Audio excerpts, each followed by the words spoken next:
Super Saravana ஸ்டோர்ஸ்ல December 16 இருந்து ஜனவரி 15 வரைக்கும் ஒவ்வொரு பிரான்ச்லயும் ஒரு கஸ்டமருக்கு ₹1,00,000 மதிப்புள்ள தங்க நகை பண்டிகை பரிசு. சொந்த வீடு வாங்க ஸ்டெப் ஸ்டோனுக்கு வாங்க. Step stone. துப்புரவு பணியாளர்கள் கூவமாத்தில் இறங்கிய போராட்டம் தொடர்கிறது. ஒரு பக்கம் அங்கன்வாடி பணியாளர்களுடைய போராட்டம், திமுகவிற்கு நெருக்கடியாக மாறுகின்ற போராட்டங்கள், தொடரும் போராட்டம். தூய்மை பணியாளர்கள் ரொம்ப கொடுமையான விஷயம். கிட்டத்தட்ட 6 மாசமா போராடுறாங்க. கடைசியாக கூவத்துள்ள இறங்கி போராடுறாங்கன்னா அவர்கள் தங்களை மாய்த்து கொள்ள கூட தயங்க மாட்டார்கள் என்பதைத்தான் அது காட்டுகிறது. அரசு மிகப்பெரிய தவறை அவர்கள் விஷயத்தில் செய்துவிட்டு இன்னைக்கு அவங்க இவ்வளோ கஷ்டப்படுறாங்க, தங்களையும் வருத்திக்கிட்டு மற்றவங்களையும் வருத்துறாங்க. இவ்வளோ தூரம் தங்களுடைய சொந்த மக்களையே ஒரு அரசு வாட்டி வதைக்கிறது என்றால் அப்புறம் அதில் ₹3000 கொடுத்து ஜெயிச்சிடும், ₹5000 கொடுத்து ஜெயிச்சிடும்ன்றதெல்லாம் கதை. செல்வ பெருந்தகை காங்கிரஸ் தெளிவாக பேசுகிறார். இந்த துப்புரவு பணியாளர் போராட்டத்தை பற்றி அவர் பேசலை. திருப்பரங்குன்றம் மலையை பற்றி பேசிகிட்டு இருக்காரு, நீதிமன்றம் கொடுத்த தீர்ப்பை பற்றி பேசிகிட்டு இருக்காரு. அதிமுகவில் உள்ள முன்னாள் அமைச்சர்கள் யாரெல்லாம் ஊழல் பண்ணியிருந்தாங்களோ அவங்களெல்லாம் நீங்கள் தூக்கி உள்ளே வச்சிருக்கணும். கருணை உள்ளத்தோடு முதல்வர் நடந்து கொண்டு இருக்கிறாரு. செல்ல பிறந்தங்க நியாயமான கேள்வி தான். கேட்க வேண்டியது ஸ்டாலினை கேட்கணும், ஏன் தெருல நின்று கேட்குறாரு. திருப்பரங்குன்றம் வழக்கினுடைய தீர்ப்பை பற்றி பேசினார். தீர்ப்பு செல்லும் அப்படிங்கிற சொன்னதை பற்றி பேசுகிறாங்க. கம்யூனிஸ்ட் தலைவர்களும் வீரபாண்டி அவர்கள் பத்திரிகையாளரை சந்திக்கிறார். பெரிய அளவு இந்த பிரச்சனைகளை பற்றி அவரும் கேள்வியை ரைஸ் பண்ணவே இல்லை. இப்போ திருப்பரங்குன்றம் இஷ்யூவில் நீதிமன்ற தீர்ப்பை எதுவாக இருந்தாலும் ஏற்றுக்க மாட்டோம், எங்களுக்கு பிடிக்காத நீதிமன்ற தீர்ப்பை ஏற்றுக்கொள்ள மாட்டோன்ற நிலைமைக்கு திமுகவோட தோழமை கட்சிகளாகிய நிலைவுதான்கள் வந்துவிட்டார்கள். இப்போ சுப்ரீம் கோர்ட்டில் இதே தீர்ப்பு வந்தால் அப்போ என்ன பண்ணுவாங்க? அதிகபட்சம் அதுக்கு மாதிரியும் போக முடியாது. ஐநா சபைக்கு போடுவாங்களா, உலக கோர்ட்டுக்கு போடுவாங்களா? அப்போ இங்கே மக்களோட உணர்வுகளோட நாம் மோதுகிறோம் என்ற ஒரு எச்சரிக்கை கூட அவர்களுக்கு இல்லாமல் இருக்கு. இது ரொம்ப ஆபத்தான ஒரு போக்குங்க மக்கள்.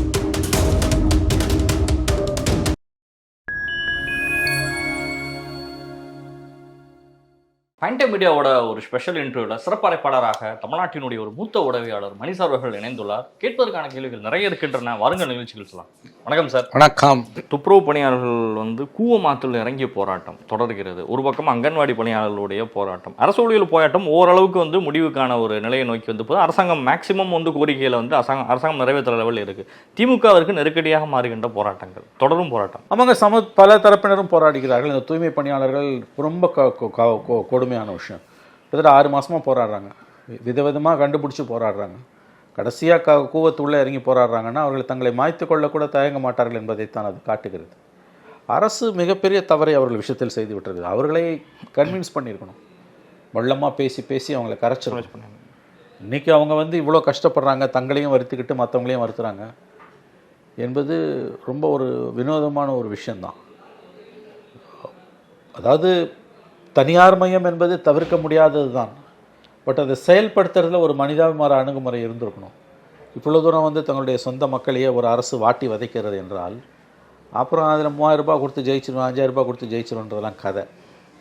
பொங்கலுக்கார ₹3000 அறிவிச்சாச்சு, அவ்வளோதான். அதை தாண்டி அது அப்படியே மொத்தமாக ஓட்டாக கொண்டு வந்துருமான்லாம் யாருக்கும் தெரியாது, முடியாதுங்கிறாங்க. செல்வ பெருந்தகை காங்கிரஸ்லேருந்து தெளிவாக பேசுகிறார். இந்த துப்புரவு பணியாளர் போராட்டத்தை பற்றி அவர் பேசலை. திருப்பரங்குன்றம் மலையை பற்றி பேசிகிட்டு இருக்காரு, நீதிமன்றம் கொடுத்த தீர்ப்பை பற்றி பேசிகிட்டு இருக்காரு. அதிமுகவில் உள்ள முன்னாள் அமைச்சர்கள் யாரெல்லாம் ஊழல் பண்ணியிருந்தாங்களோ அவங்களெல்லாம் நீங்கள் தூக்கி உள்ளே வச்சிருக்கணும். கருணை உள்ளத்தோடு முதல்வர் நடந்து கொண்டு இருக்கிறாரு. ஆனால் திமுகவுக்கு எதிரான ஊழல் குற்றச்சாட்டுகளை கொண்டு போய் ஆளுநரை சந்தித்து இபிஎஸ் கொடுத்துட்ருக்காரு. ஏன் இவங்க மேலே நடவடிக்கை எடுக்கலை அப்படிங்கிறத பற்றி இன்றைக்கி பேசிட்டு இருக்காரு. செல்ல பிறந்தங்க நியாயமான கேள்வி தான். கேட்க வேண்டியது ஸ்டாலினை கேட்கணும், ஏன் தெருல நின்று கேட்குறாரு. ஸ்டாலின் அவளை தான் கேட்குறாரு. அதிமுக நீங்கள் கருணை உள்ளத்தோடு நடந்துக்கிறீங்க, அந்தளவுக்கு ஒரு முதலமைச்சர் கிடைப்பது அரிதுன்னு சொல்லியிருக்காரு. எலெக்ஷன் வருது, அரசியல்வாதிகள் 4வது பக்கமும் பேசுவாங்க. துப்புரவு பணியாளர் பற்றி அவர் பேசவே இல்லை. பேசுவார், எப்படி பேசுவார்? 4 பக்கத்துலையும் பேசுவாங்க அரசியல்வாதிகள். திருப்பரங்குன்றம் வழக்கினுடைய தீர்ப்பை பற்றி பேசினார். தீர்ப்பு செல்லும் அப்படிங்கிற சொன்னதை பற்றி பேசுகிறாங்க. கம்யூனிஸ்ட் தலைவர்களும் வீரபாண்டி அவர்கள் பத்திரிகையாளரை சந்திக்கிறார். பெரிய அளவு இந்த பிரச்சனைகளை பற்றி அவரும் கேள்வியை ரைஸ் பண்ணவே இல்லை. அவங்களும் திருப்பரங்குன்றம் மலை பிரகாரத்தை மட்டும்தான் கையில் எடுக்கல. ஆர்எஸ்எஸ், பாஜக, பாசிசம் இது மட்டும்தான் அவர்களுக்கு இருக்கே தவிர்த்து மக்கள் பிரச்சனையை பற்றி முன்வைக்கவே இல்லை இந்த கட்சிகள் எதுவுமே. எப்படி வைப்பாங்க சொல்லுங்கள்? மக்கள் பிரச்சனையை எந்தெந்த கட்சிகள் சொன்னீங்க நீங்கள்? கம்யூனிஸ்ட் இடதுசாரி இயக்கங்களும் காங்கிரஸையும் சொன்னாங்க, விசிகாவையும் உட்பட தான் சொல்லுவாங்க. இப்போ திருப்பரங்குன்றம் இஷ்யூவில் நீதிமன்ற தீர்ப்பை எதுவாக இருந்தாலும் ஏற்றுக்க மாட்டோம், எங்களுக்கு பிடிக்காத நீதிமன்ற தீர்ப்பை ஏற்றுக்கொள்ள மாட்டோன்ற நிலைமைக்கு திமுகவோட தோழமை கட்சிகளாகிய நிலைவுதான்கள் வந்துவிட்டார்கள். இப்போ சுப்ரீம் கோர்ட்டில் இதே தீர்ப்பு வந்தால் அப்போ என்ன பண்ணுவாங்க? கேட்குறேன், தெரியாமல் கேட்குறேன். அதிகபட்சம் அதுக்கு மாதிரியும் போக முடியாது.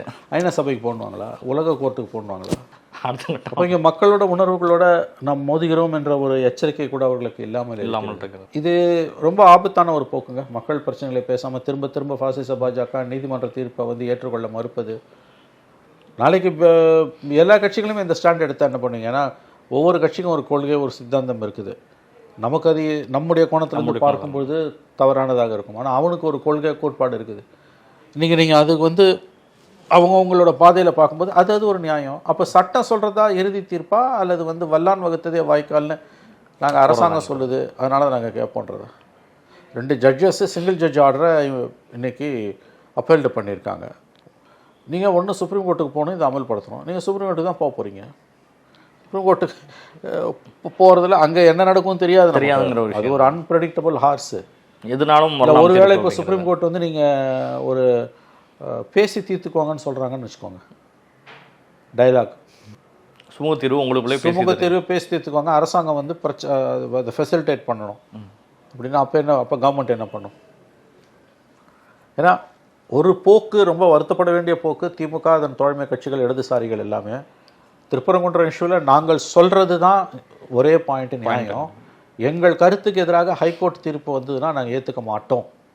அது சிங்கிள் ஜட்ஜாக இருந்தாலும் ஏற்றுக்க மாட்டோம், பெஞ்சாக இருந்தாலும் ஏற்றுக்க மாட்டோம். ஹைகோர்ட்டு, சுப்ரீம் கோர்ட்டுக்கு கண்டிப்பாக தமிழ்நாடு அரசு போகுது. ஒருவேளை சுப்ரீம் கோர்ட்டில் தமிழ்நாடு அரசுக்கு எதிரான தீர்ப்பு வந்ததுன்னா அப்போ அந்த தீர்ப்பை அமல்படுத்துவதை தவிர திமுக அரசுக்கு வேறு வழி இல்லை, கிடையாதுங்கிறதா. அப்போ இவங்களாம் என்ன பண்ணுவாங்க? ஒரு பாசிபிலிட்டிங்க, பேசி தீர்த்துக்கலான்றது ஒரு பாசிபிலிட்டி. ஐ திங்க் சுப்ரீம் கோர்ட்டில் அதுக்கு ஒரு வாய்ப்பு உண்டு. ஏன்னா இந்த மாதிரியான விஷயங்களை வந்து சட்டப்படி போகிறதுல ஒரு தரப்பு தோற்று போகும். அதனால் வந்து அதுக்கு மனக்கொந்தளிப்பு அது வரக்கூடாது. கோர்ட்டுக்கு போனால் இருக்க பெரிய பிரச்சனை இல்லைன்னா ஒருத்தன் தோற்றுருவான், ஒருத்தன் ஜெயிச்சிருவாங்கிறதா. நீங்கள் முழுக்க எனக்கு தெரிஞ்சு அப்படி பார்க்கும்போது டைலாகை பேசணும். கவர்மெண்ட்டே கூட எனக்கு தெரிஞ்சு இரு தரப்பையும் அழைச்சி பேசலாம். ஐ திங்க் சுப்ரீம் கோர்ட்டில் இப்போயே நேற்று கூட யாரோ ஒரு லீகல் எக்ஸ்பர்ட் எழுதினதை நான் படிச்சிருந்தேன், பேர் மறந்து போச்சு. இந்த மெட்ராஸ் ஹைகோர்ட் ஜட்ஜ்மெண்ட்டுக்கு பிறகு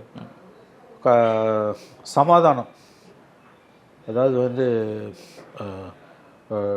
பேச்சுவார்த்தை மூலம் இந்த பிரச்சனைக்கு தீர்வு காண ஏன் அரசு முயற்சிக்கக்கூடாது? அரசு வந்து ஃபெசிலிட்டேட்டராக இருக்கட்டும், பேச்சுவார்த்தைக்கு அரேஞ்ச் பண்ணட்டும்.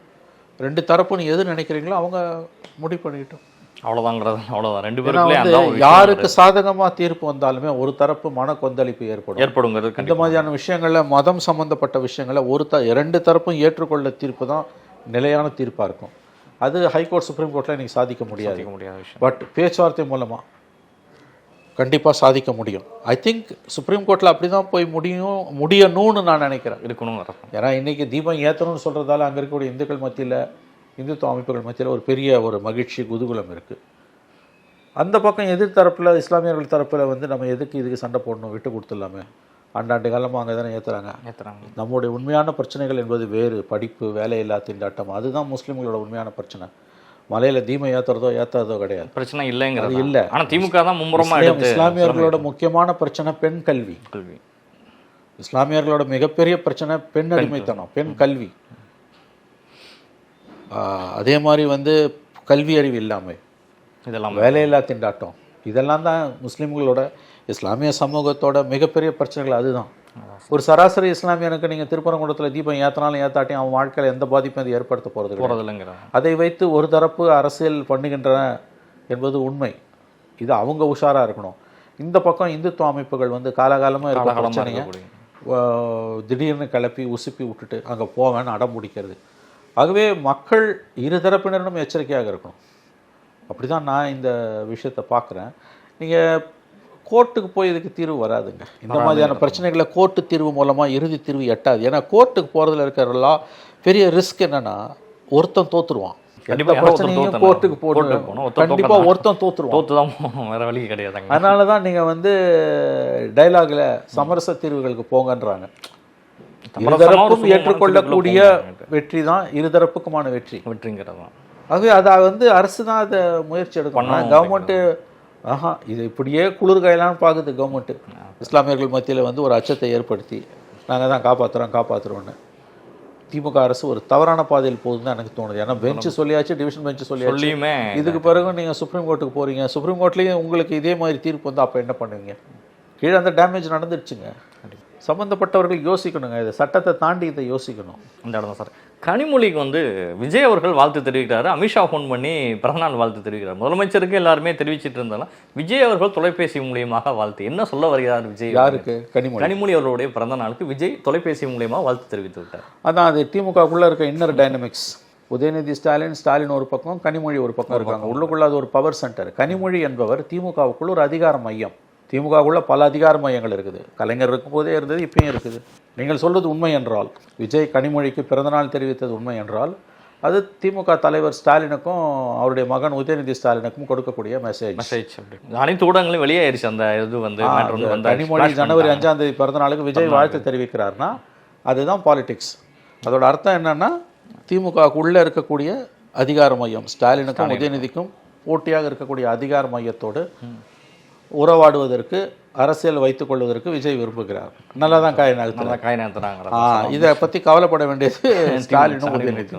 அமித்ஷா அவர்கள் புதுகையில் பேசிய விஷயங்களும் சரி, அதுக்கப்புறம் வந்துட்டு ஒரு கூட்டத்தை க்ரௌடை வந்து ஃபார்மேட் பண்ணி இருவரையுமே ஒருங்கிணைச்சு நிறுத்துறாரு. அண்ணாமலையும் நிறுத்துறாரு, நயனா நாகேந்திரனும் நிறுத்துகிறார்.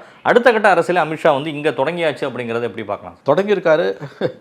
ஆமாம், அடுத்தடுத்து அது போகணும்ல, மேலே மேலே பிஜேபி கூட. நீங்கள் எந்த கட்சியில் கேட்குறீங்க? நீங்கள் வந்து பாஜகவில் அவர்கள் கட்சியில் உள்ளவங்களையும் ஒருங்கிணைச்சு இது பண்ணிட்டாரு. அண்ணாமலையும் நயனார் பிரச்சனையும் இது பண்ணிட்டு 2 பேரையும் ஒரே ஃபோக்கஸில் கொண்டு வந்து நிறுத்துறாரு அந்த இடத்துல. அதான் நல்ல க்ரௌட் ஃபார்மேஷனும் பண்ணிட்டாங்க. ஒற்றுமை என்பது பிஜேபிக்கும் கூட்டணி கட்சிகளுக்கும் தேவை என்பதை விட பிஜேபி உள்ளேயே ஒற்றுமை தேவைப்படுகிறது. பிஜேபிக்குள்ளேயே கூட்டணிகளை தக்க வைக்க வேண்டிய ஒரு கட்டம் இருக்குது. பிஜேபிக்குள்ளேயே அண்ணாமலை ஒரு கோஷ்டி, நயனார் ஒரு கோஷ்டி போயிட்டு இருக்காங்க. அப்போ ரெண்டுத்துக்கும் 2 கூட்டணி உள்ள 2 பேருக்கும் இணக்கம் வரணும்னா வெளியில கூட்டணி வைப்பது அதிமுகவோட பாமகவோட ஒரு பக்கம் இருக்கட்டும், பிஜேபிக்கு உள்ளேயே இருக்கக்கூடிய கூட்டணி, அதாவது பவர் முதல்ல அந்த கூட்டணியில வந்து தீர்வை சமரசத்தை அமித்ஷா ஏற்படுத்தணும். அப்புறம் அடுத்த கட்டத்துக்கு அவர் வரலாம். எனவே இது எல்லா கட்சியிலும் இருக்க பிரச்சனைங்க. கோஷ்டி பூசல் என்பது எல்லா கட்சியிலுமே இருக்குது. தேர்தல் நேரத்தில் ஓரளவு அது ஓஞ்சு எல்லாம் ஒன்று சேர்ந்து வேலை செய்வாங்க. அப்பதான் கிடைக்க வேண்டியது கிடைக்கும். அதையும் கெடுத்துக்கிட்டாங்கன்னா அந்த கட்சியை யாரும் ஒன்றும் பண்ண முடியாதுங்க. அப்படிதான் நான் பார்க்குறேன். அது வந்து இறுதியாக ஒரு கேள்வி சார். பராசக்தி வந்து இந்த தேர்தலை பேஸ் பண்ணி இந்த படம் வந்து ஜனவரியில் ரிலீஸ் ஆகுது. மொழிப்போர் பிரச்சனைகளே முன்னுது. இந்திய எதிர்ப்பு போராட்டத்தை பேஸ் பண்ணி தான் அந்த படம் வந்துட்டு வெளிவருகிறது. வெளிப்படையாகவே சொல்கிறாங்க, அதில் வரக்கூடிய ட்ரெய்லர்லேருந்து வரக்கூடிய கருத்துக்கள் வந்து டோட்டலாக வந்துட்டு கலைஞர் அவர்களையும் மற்றவர்களையும் ஃபோக்கஸ் பண்ணி எடுக்கப்பட்ட ஒரு கதையம்சமாக தான் சொல்கிறாங்க. இதற்கான தமிழர் அமைப்புகளுடைய எதிர்ப்புங்கிறது நிறையா வலுத்துட்டு இருக்குது. பராசக்தியினுடைய படத்திற்கு தமிழர் அமைப்புகள் எதை எதிர்க்கிறாங்க? அது இந்திய எதிர்ப்பு போராட்டங்களை வந்து கலைஞரை மட்டுமே தான் அது வந்துட்டு முன்னிலைப்படுத்துது. அண்ணாவையும் கலைஞரையும் தாண்டி அதை வந்துட்டு பெருசாக வந்துட்டு தமிழர்கள் எத்தனையோ பேர் போராடி இருக்காங்க, அந்த கதைகளை அதில் மறைக்கப்படும் அப்படிங்கிற மாதிரி ஒரு தோற்றம் ஏற்படுதுங்கிறத சீமானந்து எல்லாரும் பேசியிருக்காங்க. இவையெல்லாம் பிரச்சார படங்கள். இதற்கு எந்த கலை வடிவம் என்கின்ற விதத்தில் இதுக்கு எந்த மரியாதையும் எந்த மதிப்பும் கிடையாது. பிரச்சாரமாக போகக்கூடிய இது ஒன்றுமே வந்து கலைப்படைப்பாக நாம் கருத முடியாது. சினிமாவை வந்து உன் வர்த்தக லாபத்துக்காக, உன்னுடைய தத்துவத்துக்காக, அது எந்த தெருப்புழுதி தத்துவமாக கூட இருந்துருக்கட்டும், அது எதுவாக இருக்கட்டும், ஆர்எஸ்எஸ்ஸாக இருக்கட்டும், பிஜேபியாக இருக்கட்டும், இந்துத்துவாவாக இருக்கட்டும், தமிழ் தேசியமாக இருக்கட்டும், அல்லது இந்தி எதிர்ப்பாக இருக்கட்டும், திராவிட இயக்கங்களோட அரசியலாக இருக்கட்டும், அரசியல் ரீதியாக ஒரு கோட்பாட்டை வலியுறுத்தக்கூடிய ஒரு பொலிட்டிக்கல் மெசேஜோட வரக்கூடிய எந்த ஒரு திரைப்படமுமே என்னை பொறுத்தவரையில் வந்து கர்ண கொடூரமானது. கலை வடிவத்தை சிதைப்பது. அரசியலில் உனக்கு ஒரு கொள்கை இருக்குது, உனக்கு ஒரு போராட்டம் இருக்குன்னா நீ டாக்குமெண்ட்ரி எடு, ஃபீச்சர் ஃபிலிம் எடுக்காது. எல்லாரையும் தான் சொல்கிறேன். திமுக, காங்கிரஸ், பிஜேபி, கம்யூனிஸ்ட்டுகள், அனைத்து அரசியல்கள் எல்லாருக்குமான வேண்டுகோள் தான் இது. நீங்கள் ஏன்னா இந்த 4 கட்சிகள் தான் பெரிய கட்சிகள். உங்களுக்கு ஒரு கொள்கை கோட்பாடு இருக்குன்னா அதை கலை வடிவமாக கொண்டு வந்தீங்கன்னா அது ரொம்ப அபத்தமானது. டாக்குமெண்ட்ரியாக எடுத்துகிட்டு போனீங்க, ஆனால் அவங்க அதை செய்ய மாட்டாங்க. கலை வடிவமாக தான் வடிவமாக சினிமாவையும் கெடுத்து தத்துவங்களையும் கெடுப்பார்கள். இது இப்படியே ஓடும். இது தமிழ்நாட்டு மக்களுக்கு புதிதல்ல. எவ்வளவோ சினிமாக்களை, எவ்வளவோ அரசியல் நாடகங்களை பார்த்த தமிழ்நாடு மற்றும் ஒரு அரசியல் நாடகத்துக்கு இந்த பக்கம் யார், இந்த பக்கம் ஜனநாயகம், அந்த பக்கம் பராசக்தி, ஆகாஷ் பாஸ்கரனின் பராசக்தி. ஆனால் குறுகிய காலகட்டங்களில் இவ்வளோ பெரிய பட்ஜெட் படத்துக்குள்ளே ப்ரொடியூசராக கொண்டு வந்தவர். அவர் வந்து தொழிலதிபர், உழைத்து முன்னேறிய மாமனிதர் ஆகாஷ் பாஸ்கரன். அவர் ஒரு பொருள் செலவில் படம் எடுக்கிறாரு அப்படின்னா வேடிக்கை பார்க்குது சமூகம், கோர்ட்டு வேடிக்கை பார்க்குது, அமலாக்கத்துறை வேடிக்கை பார்க்குது, அமலாக்கத்துறை மன்னிப்பு கேட்குது ஆகாஷ் பாஸ்கரன் விஷயத்தில். இவையெல்லாம் தான் பேசப்பட வேண்டிய விஷயங்கள். இதை யாரும் பேச மாட்டாங்க. ஏன் 2 திரைப்படங்கள்ன்ற முறையில் விஜயையும் ஓபிஎஸ்ஸையும் கூட வந்து அவங்க விஜயையும் சிவகார்த்திகேயன் கூட வந்து சமத்தட்டில் வைத்து பார்ப்பது அண்ணன் தம்பிக்கான ஒரு படம். என்ன கதைங்க இது, சினிமாங்க இது. அதை கொண்டு வந்து எதுக்கு அரசியலுக்கு பயன்படுத்துறீங்க? அப்படி பயன்படுத்தக்கூடிய எந்த ஒரு படமுமே வந்து என்னை பொறுத்தவரையில் அருவருப்பானது, சகிக்க முடியாது. கலை வடிவம் என்பது வேறு. அது சினிமாவை சினிமாவாக பாரு, உன்னோட தத்துவத்துக்கு ஏற்ற மாதிரி நீ எதை பூஸ்ட் பண்ணுறேன்னா அப்புறம் அவன் இப்போ அவன் கையில் இன்றைக்கி உன் கையில் அதிகாரம் இருக்கு, நீ ஆடுற, நாளைக்கு அவன் ஒரு நாள் அவங்க எதிர்த்தரப்பு ஒரு நாள் ஆட்சிக்கு வரும்ல. அது விஜயோ எடப்பாடியோ XYZ யாரோ ஒருத்தர், அவ்வளோதான். அதுதானே இயற்கை. ரங்கராட்டம் தானேங்க, மேலே இருக்கும் கீழே வரதும், கீழே இருக்கும் மேலே இருக்கும் போகிறதும் தானேங்க தேர்தலும் அரசியல் வெற்றியும் தோல்வியும். இதுவரை இல்லாத அளவுக்கு வள்ளூர் கோட்டத்தை வந்து ஒரு சினிமா ப்ரொமோஷனுக்கு நீங்கள் அனுமதிக்கிறீங்க, அப்புறம் தேர் விடுறீங்க. இவ்வளோ தூரம் நீங்கள் எதற்காக வந்து இதெல்லாம் செய்ய வேண்டும்? படம் நல்லா இருந்தால் மக்கள் பார்க்க போகிறாங்க, இல்லை இக்னோர் பண்ணிட்டு போக போகிறாங்க. அதில் இவ்வளோ பெட் பண்ண வேண்டிய அவசியம் என்ன வந்தது? அதுதான் பராசக்திங்கிறாங்க. வரட்டும், படம் வெளியில் வரட்டும், ஒரு வாரத்தில் சந்தி சிரிக்க போது எல்லாமே. என்னை பொறுத்த வரைக்கும் வந்து பிரச்சார படங்களை நாம் படங்களாகவே பார்க்கக்கூடாது. அவற்றை மக்கள் முழுவதுமாக ஒதுக்கி தள்ள வேண்டும். அது எந்த பிரச்சாரமாக இருந்தாலும், திராவிட பிரச்சாரமோ, கம்யூனிஸ்ட் பிரச்சாரமோ, RSS பிரச்சாரமோ, கேரளா ஃபைல்ஸ் எடுக்கிறான்ல, அந்த மாதிரி நீ எதுவாக இருந்தாலும் பிரச்சாரத்திற்காக ஒரு கலை வடிவத்தை பயன்படுத்துவது என்பது அயோக்கியத்தனமானது. நீ டாக்குமெண்ட்ரி எடுத்துகிட்டு போ, எவனும் கேட்க போகிறது இல்லை. ஃபிலிமில் வந்து அந்த ஸ்பேஸ் ஒன்று கிடையாது. நீ அப்போ மக்களை ஏமாத்துறேன். கண்டிப்பாக சார், கண்டிப்பாக சார். நிச்சயமாக சார், உங்களுடைய நேரங்களை ஒதுக்கி பல்வேறு கேள்விகளுக்கு பதில் தந்தமைக்கு நன்றி. நன்றி சார்.